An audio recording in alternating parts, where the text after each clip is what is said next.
Hi friends, నేను మీ హేమని. మీ అందరి కోసమైతే ఎంతో టేస్టీగా ఉండే టమాటా పప్పుని ఏ విధంగా చేస్తారో చూద్దాం. నేనైతే ముందుగా 2 గ్లాసెస్ కందిపప్పును అయితే తీసుకున్నానండి.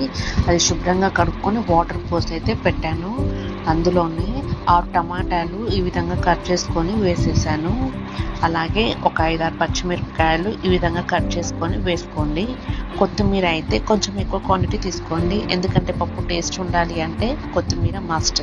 సో 1/2 టీ స్పూన్ పసుపు, 2 స్పూన్స్ కారం, కొంచెం చింతపండు ఇవన్నీ వేసేసి మూత పెట్టేసి ప్రెషర్ కుక్కర్లో 4 విజిల్స్ అయితే ఇవ్వండి.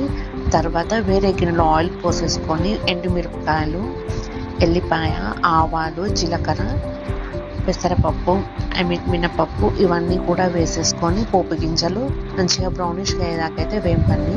అందులో కరివేపాకు, కొంచెం కొత్తిమీర వేసేసుకొని ఎల్లిపాయలు ఇంకొంచెం ఎర్రగా వేగేంత వరకు అలాగే ఫ్రై చేస్తూ కొంచెం పసుపు వేసేసుకొని చేసేసుకోండి. మంచి ఫ్రై అయ్యాక ఈలోపు పప్పులో అయితే విజిల్ తీసేసి ఉప్పు వేసేసి మంచిగా రుబ్బుకొని పోపులో వేసేసుకొని కలుపుకోవడమే. గుమగుమలాడే టమాటో పప్పు రెడీ అయిపోయిందండి. ఈ వీడియో కనుక మీకు నచ్చినట్టయితే లైక్ చేయండి, షేర్ చేయండి, కామెంట్ చేయండి, సబ్స్క్రైబ్ చేయడం మాత్రం మర్చిపోదు ఫ్రెండ్స్.